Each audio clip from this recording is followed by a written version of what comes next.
Hello बच्चों, आज हमारा एटॉमिक स्ट्रक्चर का जो लेक्चर है वो बोर थ्योरी पे था। और बोर थ्योरी पे भी अपना क्या चल रहा है, अभी फ़िलहाल न्यूमेरिकल्स आज करने थे, क्योंकि हमने जितने बोर थ्योरी की एक्सप्लेनेशन पढ़ी थी उन एक्सप्लेनेशन में जितनी भी चीज़ें आई थी अब उस पर क्या चल रहे हैं, न्यूमेरिकल्स चलेंगे।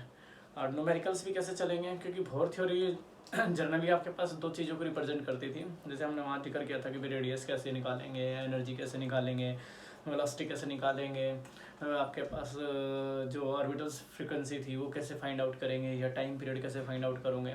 उनसे ही रिलेटेड कुछ न्यूमेरिकल्स हैं जो हम लोग आगे आपके पास डिस्कस करने वाले हैं। तो जैसे मैंने कल भी कहा था आपसे कि जो एक्सप्लेनेशन है उसकी कोई नीड नहीं है, आप करते हो तो भी बहुत अच्छा है, नहीं करते तब भी बहुत अच्छा है। जो फार्मूले हैं, जो वहाँ का कंक्लूजन है, उसको करना बहुत ज़रूरी है ताकि क्वेश्चंस में दिक्कत ना आए। और क्वेश्चंस इजी हैं, इसके एक एक लाइन में क्वेश्चन हो जाएंगे। ज़्यादा आपके पास कोई क्वेश्चन भी टिपिकल नहीं है कि बहुत ज़्यादा टिपिकल क्वेश्चन आते हों, ऐसे कोई टिपिकल क्वेश्चन नहीं आते इस पर। ठीक है, ऐसे टिपिकल क्वेश्चन देखिए, ये पार्ट जो है फिजिक्स का पार्ट ज़्यादा है बजाय केमिस्ट्री के। मतलब केमिस्ट्री में अगर आप लोग यहाँ यूज़ भी करोगे तो हम लोग क्वांटम जो यूज़ करते हैं वो केमिस्ट्री में ज़्यादा यूज़ होता है। ये चीज़ फिजिक्स में और अपने केमिस्ट्री में दोनों में कॉमन है। ये चीज़ जो आप लोग अभी पढ़ रहे हो ये फिजिक्स में फिर फर्दर आप लोग +2 में पढ़ोगे, जो आपको +2 में फिजिक्स में पढ़ाया जाएगा आपके पास एटम एंड न्यूक्लियाई के अंदर। सेम चीज़ें बिल्कुल एज इट इज़ ये चीज़ें पढ़ाई जाएगी, कुछ भी इतना रत्ती से भी चेंज नहीं किया जाएगा। अब वही चीज़ें हैं, वहाँ से भी न्यूमेरिकल आते हैं, यहाँ से भी न्यूमेरिकल आते हैं। अगर मान लीजिए कॉम्पिटिटिव की बात होती है तो न्यूमेरिकल सिर्फ वहीं से उठते हैं, यहाँ से कोई न्यूमेरिकल नहीं उठता। किसी भी कॉम्पिटिशन की अगर बात करोगे तो बोर थ्योरी से केमिस्ट्री में बहुत ही रेयर चांस होता है कि वो न्यूमेरिकल उठता है। फिर भी ऐसे हमने देखे हैं कि जेईई मेंस, IIT एडवांस, यहाँ भी आपके पास न्यूमेरिकल आ चुके हैं इस पोर्शन से। ठीक है, तो ऐसा ज़रूरी नहीं है, पर वो है कि जो ऐसा पोर्शन होगा मतलब यहाँ केमिस्ट्री से रिलेटेड वो फिजिक्स में बहुत ही आसान होगा, क्योंकि फिजिक्स में थोड़ा सा इसको और ज़्यादा वाइड करके पढ़ाया जाता है और ज़्यादा इसके बारे में एक्सप्लेनेशन किया जाता है, क्योंकि वो चैप्टर ही पूरा एटम एंड न्यूक्लियाई का है, एटॉमिक स्ट्रक्चर का नहीं। जो हम लोग यहाँ क्वांटम जितना डीप में पढ़ाएंगे वो लोग बोर थ्योरी को उतना डीप में पढ़ाएंगे। हम लोग क्वांटम ज़्यादा पढ़ाएंगे क्योंकि क्वांटम में बहुत सारी चीज़ें आपको एक्सप्लेन की जाएगी, जबकि यहाँ पर आपको थोड़ा सा कम डाटा रहेगा। आइए हम लोग जो कल डिस्कस कर रहे थे अब हम उसके बारे में डिस्कस करते हैं कि आप लोगों ने जो डिस्कस किया था वो बोर थ्योरी के बारे में डिस्कस किया था कि बोर थ्योरी कहती क्या है। तो हमने एक पर्टिकुलर आपके पास न्यूक्लियस और न्यूक्लियस से आउटर मोस्ट सेल का डिस्टेंस जहाँ पर आपके पास कोई इलेक्ट्रॉन कंटेन कर रहा है, इस इलेक्ट्रॉन के आपके पास ओरिएंटेशन से लेकर उसकी वेलोसिटी, उसका टाइम पीरियड, उसकी ऑर्बिटल फ्रीक्वेंसी, उसकी एनर्जी, ये हम लोग बात करें किसी भी सेल में। देखिए हम लोग जब बात करते हैं ग्राउंड स्टेट, देखिए इसमें दो स्टेट आपको मिलेंगे, ये बात ध्यान रखना। एक तो ग्राउंड स्टेट और एक एक्साइटेड स्टेट। ग्राउंड स्टेट और एक एक्साइटेड स्टेट। एक्साइटेड स्टेट हमेशा सेकंड वाली होती है। जैसे ग्राउंड स्टेट की अगर बात करूँ, ये अभी अपने ग्राउंड स्टेट में है। अगर मैं यहाँ लिखूँ एक्साइटेड स्टेट तो ये अगले वाले क्या होगा, अगले वाले सेल में जंप कर जाएगा यहाँ पे, दैट इज एक्साइटेड स्टेट। तो यहाँ बदला क्या, यहाँ सिर्फ n की वैल्यू बदली है कि n की वैल्यू आपके पास पहले ग्राउंड स्टेट में क्या थी, 1 थी, तो एक्साइटेड स्टेट में क्या होगी, ऑटोमेटिक 2। अगर वो सिर्फ एक्साइटेड स्टेट कहता है तो याद रखना हमेशा n की वैल्यू 2 लेके चलनी है। और वो कह देता है third excited state, fourth excited state, तो ऑब्वियस सी बात है n की वैल्यू आपको विजुलाइज हो जाती है कि भाई फोर्थ कह रहा है तो n की वैल्यू 4 ही लेके चलनी है, 2 कह रहा है तो 2 ही। जनरल सिर्फ ये बोलेगा एक्साइटेड स्टेट, तो ध्यान रखना आपके पास सेकंड यानी आपके n की वैल्यू 2 ही लेके चलनी है। ठीक है, क्योंकि ग्राउंड स्टेट से एक्साइटेड स्टेट, एक्साइटेड का मतलब हो गया आपने उसको थोड़ी सी एनर्जी दी, वो इलेक्ट्रॉन जंप करके नेक्स्ट वाले सेल में पहुंच गया, फिर थोड़ी एनर्जी फिर नेक्स्ट वाले सेल में, दैट इज एक्साइटेड स्टेट। ठीक है, तो यहाँ एनर्जी का डिस्कशन था। तो देखिए हमारे पास क्या क्या चीज़ें थी, तो मेरे पास कुछ गिवन फार्मूले हैं, ये आपको भी याद रखने हैं। जब भी आप लोग क्वेश्चंस करते हो तो आप लोग इसको इस तरह से टैली कर लोगे ताकि आपके पास जो चीज़ें यहाँ यूज़ होनी हो वो एक्चुअल में पता हो कि हमें क्या यूज़ करना है क्या नहीं। तो हम लोग जो रेडियस निकाल के आए थे कि जिसको हम लोग बोर रेडियस की बात कर रहे थे कि nth सेल के लिए अगर आप कोई रेडियस निकालते हो कि calculate the nth cell radius, तो हमारे पास Rn A0 n स्क्वायर और Z था। Z वही एटॉमिक नंबर, ये बात ध्यान रखना, हर किसी में आपके पास वही है। Z रिप्रेजेंट करेगा एटॉमिक नंबर को पूरे केस में, पूरी केमिस्ट्री के अंदर। और यहाँ पर आपके पास जो A0 होगा वो आपके पास बोर रेडियस होगा जिसकी वैल्यू फिक्स होगी 52.9 पिकोमीटर। तो इसमें कुछ चेंज करने की जरूरत नहीं है, ये हमारा ऑलरेडी फिक्स रहेगा। ठीक है, n की वैल्यू आपके पास हमेशा क्या रहेगी, आपके पास ये नंबर ऑफ सेल्स को रिप्रेजेंट करेगा, ये बात, या सेल्स ऑर्बिट जो भी आप कह सकते हो वो कह सकते हो। तो यहाँ जो डिस्कशन है वो सिर्फ इन्हीं पे चलेगा, इन पे ही हमें न्यूमेरिकल करने हैं और कुछ नहीं करना। तो बोर रेडियस आप लोग कैलकुलेट कर सकते हो। बोर रेडियस आपको पता लग गया, R n is equal to a naught n square upon में जेड। ए नॉट वही आपके पास, अगर इसको एंगस्ट्रॉम में लिख रहे हो तो आपके पास 0.529 एंगस्ट्रॉम लिख सकते हो, और पिकोमीटर में लिख जाते हो 52.9 पिकोमीटर। फिर आप एनर्जी निकालते हो, तो एनर्जी आपको पता है कि हमने 3 टर्म्स में निकाली थी, इलेक्ट्रॉन वोल्ट में, जूल पर एटम में और किलो जूल पर मोल में। हम तीनों टर्म्स का यहाँ इस्तेमाल कर सकते हैं। कई बार ऐसा होगा कि हमारे को इलेक्ट्रॉन वोल्ट में पूछा होगा तो हम लोग ये फार्मूला का इस्तेमाल करेंगे, जूल पर एटम में पूछा होगा तो इस फार्मूले के, यानी यूनिट के हिसाब से हम लोग फार्मूला चेंज कर सकते हैं। अगर नहीं भी चेंज करोगे तो फिर यह है कि आपके पास 1.602 × 10⁻90 -19 से मल्टीप्लाई करना पड़ेगा, फिर एवोगैड्रो से मल्टीप्लाई करना पड़ेगा, तब जाके आप यहाँ पर जूल पर मोल में पहुंचोगे, किलो जूल पर मोल में। तो ऐसा कोई ज़्यादा रॉकेट साइंस नहीं है, आप डायरेक्ट भी याद रख सकते हो, जैसे हमें याद है उसी तरह से आप लोग याद रख सकते हो कि भाई ये वैल्यू हम लोग इन चीज़ों के लिए यूज़ करते हैं। फिर आपके पास पोटेंशियल एनर्जी सबको पता है कि आपके पास -2 इंटू में काइनेटिक एनर्जी होती है, जिनकी वैल्यू फिक्स होती है कि निकालना हो जाए तो आपके पास -27.2 Z² अपॉन में n² और इलेक्ट्रॉन वोल्ट। तो ये हम लोग टैली कर सकते हैं, कोई न्यूमेरिकल्स अगर पूछ ले तो हम लोग यूज़ कर सकते हैं। फिर हमने वेलोसिटी निकाला था, तो वेलोसिटी आपको पता है हमारे पास क्या आ रही है, Z अपॉन में n, आपके पास 2.188 इंटू में 10⁸8 सेंटीमीटर इनवर्स, ठीक है। और अगर हम लोग बात करते हैं कि ऑर्बिटल फ्रीक्वेंसी की, ऑर्बिटल आपके पास फ्रीक्वेंसी की, तो आपको पता था ये हमारे पास क्या था, वेलोसिटी अपॉन में सर्कमफ्रेंस। तो सर्कमफ्रेंस अगर हम लोग इसको मॉडिफाई करके चल रहे थे तो क्या आ रहा था, तो आपने कहा था Z² अपॉन में n³ इंटू में 6.6 इंटू 10⁻15। तो ये टैली हमें करके चलना है ताकि हमारे पास गड़बड़ ना हो। टाइम पीरियड निकालते हो तो आपको पता है कि इनका इनवर्स टाइम पीरियड होगा, जो क्या हो जाएगा n³ Z² और 1.5 इंटू 10⁻16 सेकेंड। तो ये डाटा है। सबसे पहले जब आप न्यूमेरिकल करते हो भोर के, तो आपको कुछ नहीं करना, आपको सबसे पहले ये फार्मूले लिख के चलने हैं, ताकि जब आप स्टेटमेंट पढ़ो तो ऑटोमेटिक विजुलाइज हो जाए कि ये फार्मूला पढ़ना है क्या, ये करना है क्या, बस समझ में आ गई। तो ऐसे फार्मूलों को अगर हम लोग टैली करके चलते हैं तो न्यूमेरिकल्स में कुछ नहीं है, जितना न्यूमेरिकल्स पढ़ करोगे तो practice makes a man perfect, कि जितना आप प्रैक्टिस पे ध्यान दोगे तो फार्मूले याद हो जाते हैं। ये बात ध्यान रखना, एक बार में याद नहीं होते, एक बार में ड्राइव नहीं होते, पर जैसे जैसे हम लोग बार बार क्वेश्चंस करते हैं तो ऑटोमेटिक फार्मूले याद हो जाते हैं कि किस पे क्वेश्चन करना है, ठीक है। तो यहाँ जो डिस्कस कर रहे हैं, मान लीजिए हम लोग न्यूमेरिकल डिस्कस करते हैं, पहले ही ले लेते हैं। तो पहले न्यूमेरिकल मेरे क्या रखा है, drive value of ionic radius beryllium positive in first excited state and given the Bohr radius of hydrogen atom is 52.9 picometre. आपको ड्राइव करना है आयनिक रेडियस किसका, बेरिलियम-3 पॉजिटिव आयन का, और फर्स्ट एक्साइटेड स्टेट की बात की है, given the Bohr radius of hydrogen atom की जो कितना दे रखा है 52.9 पिकोमीटर। तो अब बात होगी रेडियस की, तो हम सारे फॉर्मूलों को भूल के कहाँ पहुँच जाएंगे, सिर्फ रेडियस में। तो पहले हम लोग रेडियस के क्वेश्चंस देखते हैं, फिर हम लोग एनर्जी के क्वेश्चन देखेंगे, फिर वेलोसिटी के, जैसे जैसे टाइम मिलता रहेगा वैसे वैसे क्वेश्चन अपने बनाते रहेंगे। तो आपके पास देखते हैं जरा कि सर कौन से क्वेश्चंस यूज किए जाएंगे, तो देखते हैं यहाँ पर।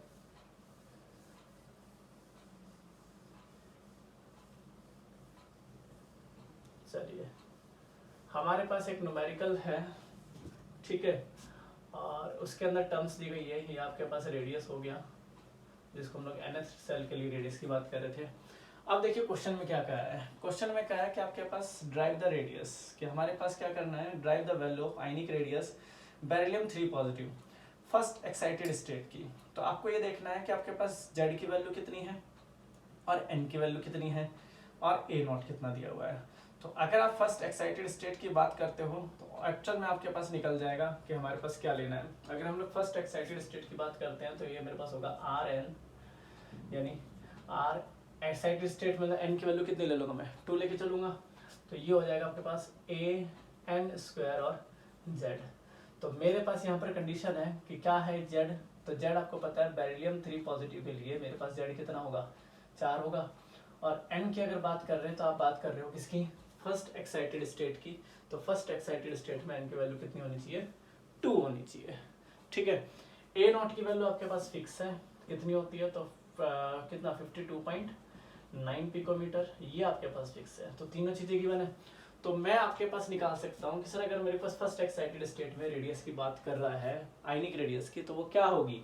तो आप कहोगे कि सर आपके पास अगर फर्स्ट की बात कर रहा है, ये हमारे पास फर्स्ट एक्साइटेड स्टेट है, इसको मैं R2 से लिखूंगा, तो ये कितना हो गया 52.9 पिकोमीटर, 2 हो गया 2 का स्क्वायर, ये हो गया आपके पास 4, तो वैल्यू आपके पास क्या आ गई, तो वैल्यू आपके पास आ गई बोर रेडियस। बस समझ में आ गई। ये हम कह सकते हैं कि सर R2 की वैल्यू लिख रहे हो तो 52.9 पिकोमीटर, तो ये इसका क्या हो जाएगा, रेडियस हो जाएगा। क्या हो जाएगा, रेडियस। क्या कहा, drive the value of ionic radius. तो हमें आयनिक रेडियस के लिए, यानी इस आयनिक के लिए हमें क्या करना था, रेडियस ड्राइव करना था। कब, कहता है first excited state is given Bohr radius of hydrogen atom is 52.9 picometre. तो हमें गिवन क्या क्या था, ये हमें गिवन था A0, ठीक है। n की वैल्यू पता है हमारे को, क्या बोल रहा है, फर्स्ट एक्साइटेड स्टेट, तो ये वर्ड याद रखना हमेशा, फर्स्ट एक्साइटेड स्टेट का मतलब क्या होगा, n की वैल्यू 2 हो जाएगी। Z एटॉमिक नंबर है, तो बेरिलियम का एटॉमिक नंबर सबको पता है 4 होता है। यहाँ से आप लोग क्या निकाल सकते हो, रेडियस निकाल सकते हो फर्स्ट एक्साइटेड स्टेट की। तो सिंपल क्वेश्चन है, ज़्यादा ऐसा कोई घुमा फिरा क्या है नहीं कुछ इसमें, ठीक है। तो इन्हीं क्वेश्चंस को हम लोग आगे टैली कर सकते हैं, किस तरह से हम लोग यूज़ कर सकते हैं, किस तरह से नहीं कर सकते। तो आगे देखिए, चलिए इसको हटाइए, नेक्स्ट क्वेश्चन देखते हैं। नेक्स्ट क्वेश्चन में क्या दे रखा है, देखो थोड़ा सा अगर ढंग से इसको पढ़ते हैं तो आपको इजीली पता लग जाता है कि नेक्स्ट क्वेश्चन में क्या है।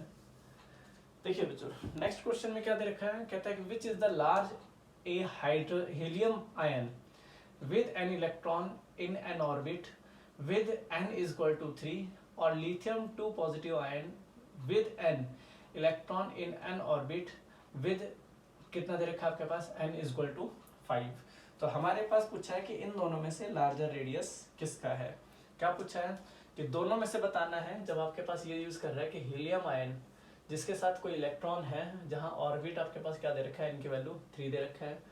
लिथियम आपके पास आयन है जहां n की वैल्यू कितनी दे रखी है, 5 दे रखी है। तो दोनों में से आपको लार्जर केस ढूंढना है कि लार्जर केस आपके पास क्या होगा। तो आप सबको पता है कि अभी हम लोग पढ़ के आए थे कि क्या sir, given that Rn n square A0 और आपके पास क्या था, Z था, यही थी वैल्यू। तो आप सबको पता है कि हम लोग सबसे पहले किसके लिए निकालेंगे, एक बार R3 के लिए निकाल लेंगे और एक बार R5 के लिए निकाल लेंगे। जिनमें से दोनों में से जो बड़ा हुआ वो आपको पता लग जाएगा कि किसका रेडियस आपके पास बड़ा है, किसका छोटा है। क्लियर भाई, मेरे को क्या निकाला है, 2 वर्ड पूछे इसने, एक तो हीलियम के लिए, तो हम लोग ले लेंगे R, किसके लिए, n की बात कर रहा है थर्ड, तो यहाँ ले लेंगे हीलियम 3, हीलियम पॉजिटिव आयन। तो एक तो इसके लिए फार्मूला लगा लेंगे, राइट, और एक लगा लेंगे R5 के लिए। तो ये किसका है आपके पास, ये है हमारे पास लिथियम पॉजिटिव आयन का, ठीक है। एक लगा लेंगे n स्क्वायर A0 और Z। तो यहाँ पर आप लोग यूज कर सकते हो, इन दोनों में से जो बड़ा होगा वो बता दो आपके पास। तो आपको पता लग रहा है कि अगर सर मैं यहाँ से n की वैल्यू लेके चलता हूँ, तो n की वैल्यू गिवन है, n एक जगह 3 दे रखा है, एक जगह क्या दे रखा है 5। Z एक जगह एटॉमिक नंबर कितना दे रखा है, एटॉमिक नंबर हीलियम का कितना है, Z का 2। यहाँ अगर बात करें तो n कितना था 3, यहाँ बात करें आपके पास Z कितना है, लिथियम 3, और आपके पास n कितना है 5। अब एक्साइटेड स्टेट की बात नहीं हो, सीधा बता दिया कि हम लोग 5th में और 3rd में है, यानी 5th सेल में और 3rd सेल में है। तो क्या करना है आपको, कुछ नहीं, कि n की वैल्यू कितनी थी, तो 3 स्क्वायर इंटू में A0 सीधा ऐसे रख लेते हैं, और Z कितना था आपके पास 2, यहाँ था आपके पास कितना, तो ये था मेरे पास n की वैल्यू कितनी है यहाँ पे 5, सॉरी n की वैल्यू यहाँ 5 है, तो 5 स्क्वायर A0, और यहाँ रख लोगे कितना, Z कितना है आपके पास 3। तो ये तो होगी आपके पास कितनी, तो यहाँ हो गया आपके पास 9/5 इंटू में A0, और यहाँ हो गया आपके पास 15/3 इंटू में आपके पास क्या हो गया A0। तो यहाँ से दोनों की वैल्यू देख लीजिए, जो भी दोनों की वैल्यू हो आपके पास उससे हम लोग पता लगा लेंगे कि भाई एक तो 9/2 है, एक आपके पास सॉरी 25 हो गया ना, 25 आपके पास 3 है। तो जिसकी वैल्यू ज़्यादा आएगी ये आएगी आपके पास 4.5, और एवोगैड्रो ये सही आपके पास बोर रेडियस ये आएगी आपके पास करीब 8×24 और 3×9 8.3 A0। तो पता लग गया ज़्यादा कौन है। तो आपको दिख रहा है साफ साफ कि लार्ज रेडियस आपके पास किसका होगा, lithium 2 positive is greater than आपके पास हीलियम पॉजिटिव। ये आपका आंसर हो जाएगा। यही पूछा था ना, विच इज ग्रेटर देन, तो इसने कहा कि which is the larger radius, इन दोनों में लार्जर रेडियस बताना है, जहां पर हमने क्या दे रखा था n और z की वैल्यू आपके पास गिवन थी। समझ में आ गया। तो फार्मूला आपके पास गिवन था, दोनों का चेक किया, दोनों का चेक करके बता दिया कि वैसे इसकी वैल्यू ज़्यादा होगी, इसकी कम होगी। बिल्कुल आसान न्यूमेरिकल है, बहुत आसान न्यूमेरिकल, अगर हम लोग रेगुलर कर रहे हैं तो की बात है। वैसे अगर इंडिविजुअल पढ़ लेंगे तो पता नहीं कंफ्यूज हो जाओगे कि हाँ सर पता नहीं कैसे न्यूमेरिकल आए कैसे नहीं आए। तो ऐसे न्यूमेरिकल्स को आपको करना है, थोड़ा ध्यान देना है कि सर इस न्यूमेरिकल को इस तरह से पूछा गया है, तो ही हमें फ़ायदा होगा कि हाँ चलिए हम ये न्यूमेरिकल कर सकते हैं। नेक्स्ट देखिए आपके पास, नेक्स्ट न्यूमेरिकल में अगर लेके चल रहे हो तो नेक्स्ट न्यूमेरिकल क्या कहते हैं, ये सिर्फ रेडियस का भी बताया आपको, कुछ इसमें अभी एनर्जी के भी ले लेंगे। नेक्स्ट आपके पास क्या है कि arrange the radii of following increasing, किसमें कहता है helium positive in second orbit, lithium positive in third orbit और beryllium 3 positive in fourth orbit. तो सबको दिख रहा है कि आपके पास एन और एल की वैल्यू गिवन है आपके पास, कि अगर हम लोग बात करें कि एन की वैल्यू और जेड की वैल्यू, वो हमारे को गिवन हो रही है कि हमारे पास जेड की वैल्यू और एन की वैल्यू कितनी कितनी आ रही है। तो फार्मूला वही था, पीछे वाला ही लेके चलते हैं। आर एन कितना लेके चलेंगे आपके पास, एन स्क्वायर और ए नॉट और अपॉन में जेड। तो पहले ले लेते हैं किसके लिए, हीलियम के लिए ले लेते हैं, हीलियम सेकंड ऑर्बिट के लिए। तो यहाँ आर सेकंड कर देना ऐसे, ठीक है, और यहाँ लिख देना हीलियम, बस समझ में आ गया। फॉर्मूला बना लो, तो एन स्क्वायर ए नॉट और ये क्या हो गया जेड।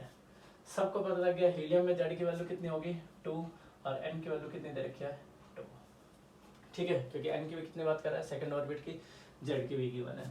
फिर अगला ले लो, आर कितना दे रखा है आपके पास थर्ड ऑर्बिट के लिए, थर्ड ले लो। तो थर्ड की अगर बात करते हैं तो कौन है, लिथियम पॉजिटिव आयन, ठीक है, इसके लिए ले लो तो एन स्क्वायर ए नॉट और कितना है जेड। तो यहाँ लिथियम के लिए आपके पास जेड कितना है 3 और एन कितना दे रखा है 3, थर्ड ऑर्बिट की बात कर रहे हैं। फिर आप आ जाइए आर किसके लिए, फोर्थ के लिए, तो ये क्या आपके पास बेरिलियम 3 पॉजिटिव आयन, तो इसके लिए ले लीजिए एन स्क्वायर और एन नॉट और ये जेड।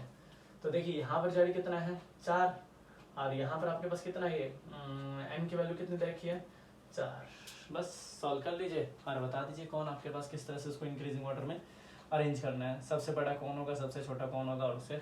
तो यहाँ से इसको सॉल्व कर लो, सॉल्व करोगे तो जेड की वैल्यू कितनी दे रखी है, यहाँ पर आपके पास एन की वैल्यू कितनी है 2 ए नॉट और आपके पास सीधा रख लेते हैं 4 हो गया और ए नॉट ये कितना हो गया 2, तो 2 ए नॉट ये आ जाएगा आपके पास। इसका रखो तो इसके आपके पास 3 दे रखी है, दूसरे की भी 3 दे रखी है, तो 3 का स्क्वायर 9 और यहाँ 3 ये ए नॉट, तो कितना हो गया 3 ए नॉट।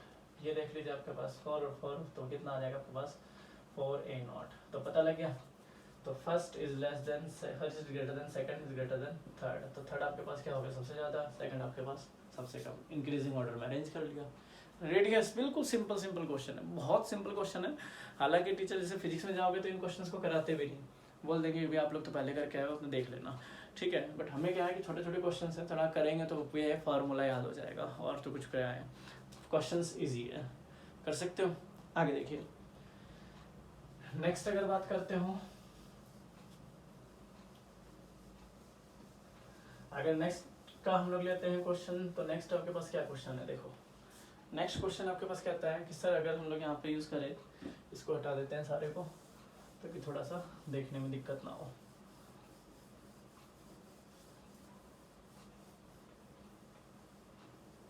अब देखिए बच्चों नेक्स्ट क्वेश्चन है, नेक्स्ट क्वेश्चन में क्या कह रखा है कि if the velocity of electron in first orbit of hydrogen atom, first orbit of hydrogen atom की इलेक्ट्रॉन की वेलोसिटी दे रखी है 2.18 इंटू 10⁻⁶ मीटर पर सेकेंड, तो what is the velocity of third orbit. तो थर्ड ऑर्बिट की आपके पास क्या पूछी है, वेलोसिटी पूछी है इन्होंने कि थर्ड ऑर्बिट की वेलोसिटी आपके पास क्या होगी।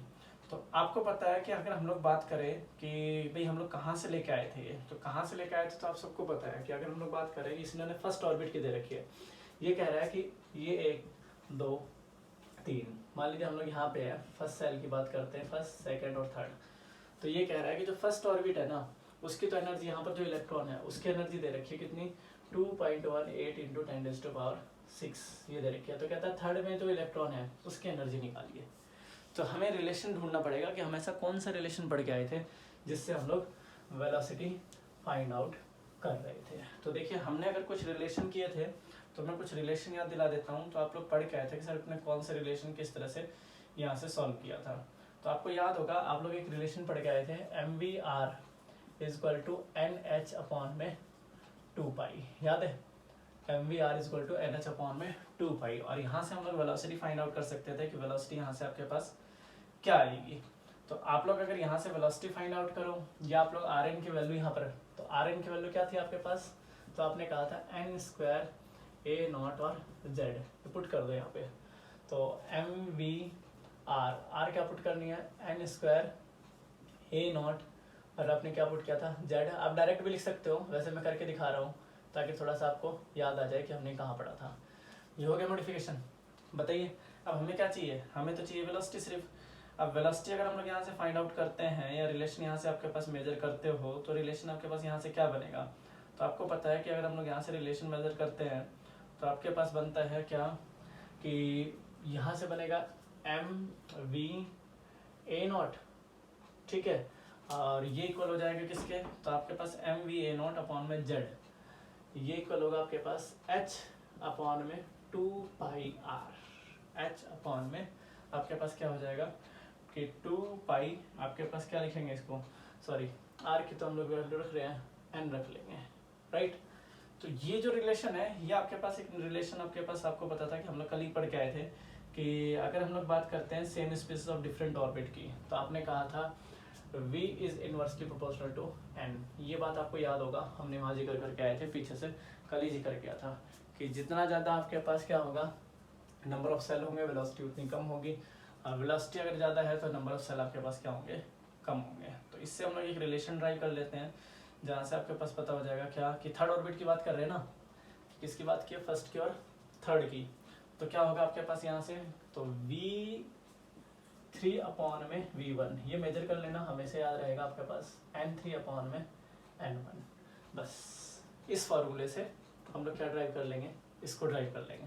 अब यहाँ से ड्राइव कर लेंगे तो यहाँ से मेरी क्या निकल जाएगी, वेलोसिटी निकल जाएगी थर्ड ऑर्बिट की। तो मुझे थर्ड ऑर्बिट की वेलोसिटी निकालनी है, निकल जाएगी। तो थर्ड ऑर्बिट की वेलोसिटी हम लोग इजीली फाइंड आउट कर सकते हैं। तो थर्ड ऑर्बिट की वेलोसिटी अगर हम लोग फाइंड आउट करें तो n1 की वैल्यू आपको पता है और n3 की वैल्यू आपको पता है। तो हमारे पास क्या हो जाएगा, ये हो जाएगा आपके पास कितना, 1/3 कि आपके पास अगर हम लोग इसको टैली कर, सॉरी ये आपके पास ये लिया ना, तो ये 1 होगा और ये 3 होगा। अब ठीक है, ठीक है। तो अगर इसको टैली करके चलते हो तो आपके पास क्या निकालना है, अब v3 की वैल्यू निकाल लो। तो आपके पास v1 की वैल्यू तो दे रखी है और v3 की वैल्यू क्या हो जाएगी, तो v3 is equal to v1 upon में ये, तो v3 की वैल्यू, v1 की वैल्यू कितनी थी, 2.182 इंटू 10⁻6 और अपॉन में 3। इसको सॉल्व कर लो, ये क्या आ जाएगा, ये v3 की वैल्यू आ जाएगी। तो 7 7 पॉइंट आपके पास 7 पॉइंट कुछ इंटू 10⁻, कितना आ जाएगा, अराउंड 6 है तो 5 ले लेना। तो आपके पास कितना आ जाएगा, तो आप ले सकते हो 7.2 इंटू 10⁻5, यहाँ आपके पास आ जाएगा 7.2 इंटू 10⁻5। तो ये आपके पास क्या हो जाएगा, ये वेलोसिटी हो जाएगी थर्ड ऑर्बिट की, ठीक है। अगर मान लो वो कहता है ना वो फिफ्थ ऑर्बिट की निकालो, भाई फर्स्ट की दे देता, फिफ्थ की निकाल लेता, तो कुछ नहीं करते अब आप यहाँ पर इसको फिफ्थ करते, यहाँ इसको फर्स्ट करते, यहाँ आपके पास n की वैल्यू क्या रहती, फर्स्ट रहती, और ये क्या हो जाती है आपके पास, फिफ्थ हो जाती। बस ये करना था आपको, हर बार इसी रिलेशन का इस्तेमाल करोगे ताकि आपको पता लग जाए कि ये रिलेशन क्या कह रहा है। ये मॉडिफाइड रिलेशन है, ताकि हम लोग फर्स्ट से थर्ड तक, मान लो कहते हैं आपके पास सेकंड से फोर्थ निकालनी है, तो कुछ नहीं करना, आपके पास सेकंड से फोर्थ निकालोगे तो ज़्यादा वाले को ऊपर, कम वाले को नीचे वेलोसिटी के अंदर, फिर इसके लिए इन्वर्स ले लेना है। बस आपके पास कुछ याद रखने की जरूरत नहीं है, हर बार फार्मूले आपके पास मॉडिफाई हो सकते हैं। ये फार्मूले फिक्स नहीं है, कहीं से जो फिक्स हो गए हम लोग मॉडिफाई करके लाए, कहाँ से, पीछे से, कि भाई आपके पास एंगुलर मोमेंटम से हम लोग इसको क्वांटाइज करके हम लोग यहाँ से लेके आए हैं, ताकि हमें आइडेंटिफाई हो गया कि अगर मेरे को पहले सेल की वेलोसिटी दे रखी हो, अब 5वें सेल की पूछ ले या इनफाइनाइट की पूछ ले, तो एक्चुअल में मैं फाइंड आउट कर सकता हूँ कि मेरे पास वेलोसिटी क्या होगी। मतलब वहाँ कन्फ्यूजन क्रिएट नहीं करना आपको कि कभी के पास कन्फ्यूजन हो कि भाई सर इस तरह से कन्फ्यूज हो गए या मेरे को पता ही नहीं चला कि हम लोग क्या पढ़े इसमें, तो वहाँ थोड़ा सा आपको ध्यान रख के चलना पड़ेगा, ठीक है। आगे देखिए, आगे अगर टैली करते हो तो ऐसा नहीं है कि भाई आप डायरेक्ट भी लिख सकते थे, पर डायरेक्ट थोड़ा सा कन्फ्यूजन रहता, इसलिए हमने इसको ड्रॉ कर लिया ताकि थोड़ा सा कन्फ्यूज़न ख़त्म हो जाए। आप भी इसको ड्रॉ करके चलोगे या लिख लोगे, नोट कर लोगे एक फिक्स प्रोपोर्शन में, ताकि आपको पास ये रहे कि हाँ सर हमने ऐसा कहीं पढ़ा हुआ है, ये चीज़ें हमारे काम की है। अब देखिए नेक्स्ट क्वेश्चन है। नेक्स्ट क्वेश्चन में ज़्यादा कुछ नहीं दिया, इसने कहा है कि आपके पास क्या निकालना है कि the circumference of the first orbit of hydrogen atom. तो हाइड्रोजन एटम के सर्कमफ्रेंस दे रखा फर्स्ट ऑर्बिट का, तो उसकी पूछिए velocity of the electron in this orbit. तो इसी ऑर्बिट के अंदर उसका क्या पूछ लिया, वेलोसिटी पूछ ली। इसी ऑर्बिट के अंदर उसकी क्या पूछ ली, वेलोसिटी पूछ ली आपसे। तो आपको फिर पता है कि अगर हम लोग यहाँ से टैली करें तो हमें पता है कि आपके पास mvr is equal to NH upon में 2 पाई था। ठीक है, तो अगर आप क्या निकाल रहे हैं यहाँ से कि अगर हम लोग सर्कमफ्रेंस की बात करें तो वेलोसिटी फाइंड आउट कर लो। तो वेलोसिटी आपके पास क्या होगी, हमें वेलोसिटी निकालनी है तो NH अपॉन में 2 पाई r n और यहाँ रख लेना m। तो m आपके पास इलेक्ट्रॉन के लिए लेके चलेंगे। 2 पाई r क्या होता है, सर्कमफ्रेंस होता है, तो सर्कमफ्रेंस आपको गिवन है ये रहा। ठीक है, n की वैल्यू फिक्स है क्योंकि n हमारे पास क्या दे रखा है यहाँ पे, हाइड्रोजन फर्स्ट ऑर्बिट की बात की है तो n की वैल्यू 1 होगी। h की वैल्यू गिवन है, मास ऑफ इलेक्ट्रॉन गिवन है, पुट कर दो। चलो भाई यहीं से कर लेते हैं इसको। n की वैल्यू 1, इसकी वैल्यू 6.626 इंटू 10⁻⁻34। इसकी वैल्यू हम लोग जानते हैं सर्कमफ्रेंस की दे रखी है कितनी, 3.322 इंटू 10⁻10 और mass of electron 9.1 into 10⁻31। Solve कर लो, आंसर निकाल लो। तो सॉल्व अप्रॉक्सीमेट करते हैं तो आपके पास 9 तिया 27 30 के अराउंड ले लो, और यहाँ ऊपर कितना है 6, तो 6 पंजे 5 6 6 है ना, नीचे आपके पास 30 हो गया, तो 2 6 दूनी 2 3 दूनी 6, तो पावर है, पावर आपके पास 31 से ऊपर जाके जुड़ेगी तो 3, और ये भी ऊपर जाके और जुड़ेगी तो 7, तो 3.7 के आसपास आपका आंसर आ जाएगा। या लगभग आपके पास अगर लेते हैं तो आंसर एग्जैक्ट हम लोग यहाँ पर रखें तो 2.1 इंटू 10⁻6 इसका आंसर आ जाएगा। आप टैली कर सकते हो, निकाल सकते हो, अपना कैलकुलेटर से कर सकते हो। हम लोग तो अप्रोक्सीमेट लेके चल रहे हैं ताकि थोड़ा सा राउंड फिगर में आंसर निकल जाए। ठीक है, देखो मॉडिफाइड है, कुछ नहीं करना क्योंकि हमारे पास ऐसा कोई फार्मूला नहीं था जहाँ सर्कमफ्रेंस दे रखा हो फर्स्ट ऑर्बिट का और हम लोग वेलोसिटी निकाल लें, तो हमने बना लिया। हमको पता है कि भी हमारे पास बड़ी काम की चीज़ है ये, जो थर्ड आपके पास सेकंड ये बोर थ्योरी का सेकंड स्टेटमेंट थी, ये बड़ी काम की है क्योंकि इसमें सारी चीज़ें आ जाती है, और आगे हम लोग चाहे डी ब्रोगली इसको प्रूव भी कर देंगे। तो यहाँ तो आपने क्या कहा है कि सर वेलोसिटी की अगर बात कर रहे हो तो वेलोसिटी आपको मिल गया NH अपॉन में 2 पाई r, तो इसको हम लोग सर्कमफ्रेंस कहते ही हैं। इसको हम लोग क्या कहते हैं, सर्कमफ्रेंस। कि अगर सर्कमफ्रेंस की बात करोगे तो सर्कमफ्रेंस आपके सामने है, तो सर्कमफ्रेंस हमारे पास है ही, मास ऑफ इलेक्ट्रॉन हम लोग जानते ही है, h की वैल्यू फिक्स है ही, n की वैल्यू हमारे को गिवन है, हम फाइंड आउट कर दिया। ठीक है, तो ऐसा कुछ नहीं है न्यूमेरिकल में, आप लोग कर सकते हो इजीली। आगे चलिए नेक्स्ट न्यूमेरिकल देखिए। ये किताब में से जितने भी न्यूमेरिकल मिले ना आपको, छोटे मोटे 1 2 सॉल्व अनसॉल्व जो भी है, वो आप सारे करोगे तो ही बात बनेगी, अदरवाइज कोई फ़ायदा नहीं है। क्योंकि मैं भी सोच रहा था अभी कि भाई जूम पे क्लास ले लेते हैं, तो जूम पे जनरली बच्चे पूरे नहीं मिलते, किसी का नेट ख़त्म हो जाता है इन टाइम पे, किसी का नेटवर्क बिजी हो जाता है, जो बताना चाहते हैं वो आपके पास मिल ही नहीं पाता, इसलिए वीडियो लेक्चर आपके पास कंटिन्यू आ रहे हैं। और क्योंकि अगर आमना सामना ही करना होगा तो जल्दी हो सकता है आपके स्कूल खुल जाए, फिर वहाँ पर आमना सामना होगा आपसे कि भाई क्या है, कि +2 वाले तो जनरली जानते हैं, बस +1 वाले ही नहीं जानते।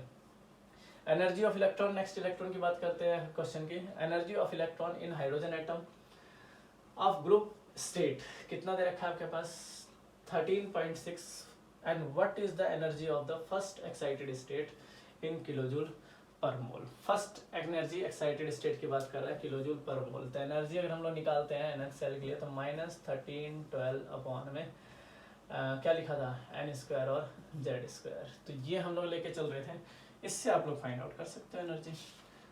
बात समझ में आ गई। अगर हम लोग इससे फाइंड आउट करना चाहते हैं तो डायरेक्ट हम लोग इससे फाइंड आउट कर सकते हैं कि इसी से हम लोग फाइंड आउट किया था क्या, कि अगर आप लोग z और n की वैल्यू लेके चलो, क्योंकि मेरे पास पता है कि ये केस में था किलो जूल पर मोल में, तो यहाँ से निकाल लोगे इजीली निकल जाएगा, कुछ नहीं करना। n की वैल्यू आपको पता ही है क्योंकि किसकी बात कर रहा है आपके पास, फर्स्ट एक्साइटेड स्टेट की, तो 2 हो गया।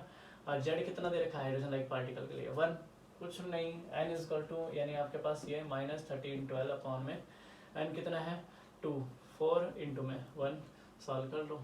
तो सॉल्व करके जो भी आपका आंसर आएगा वो कितना आएगा आपके पास, किलोजूल पर मोल की बात कर रहे हैं तो आपके पास कितना आ जाएगा 28, अराउंड इतना ही आएगा 328 के अराउंड। तो आप इसको निकाल सकते हो। तो हमारे पास अगर हम लोग बात करें तो ये आ गया 328 किलो जूल पर मोल। ठीक है, थोड़ा सा अप्रॉक्स हो तो ध्यान रख लेना, कोई ऐसी दिक्कत नहीं है। तो ये आपके पास एग्जैक्ट आंसर आ जाता है। ठीक है, माइनस साइन दिखाओ तो एनर्जी लॉस हो रही है, नहीं दिखाओ तो कोई दिक्कत वाली बात नहीं है कि दिखाओ चाहे मत दिखाओ, कोई फर्क नहीं पड़ता। Simple question, simple question simple तरीके से आप सॉल्व करना चाहते हो तो आप सॉल्व कर सकते हो। ये भी आपके पास सिंपल ही है कि how much the energy is required to remove, किसमें कहते हैं electron from the ground state of hydrogen atom and excited state of, किसकी बात कर रहा है, कहता है कि excited state ionisation energy of hydrogen atom is this. तो दोनों के डिफरेंस लेना है कि आपके पास अगर एनर्जी का डिफरेंस अगर हम लोग ले लें तो फर्स्ट और सेकंड स्टेट का आपको पता लग जाता है एक्साइटेड स्टेट का कि आपके पास क्या होगा।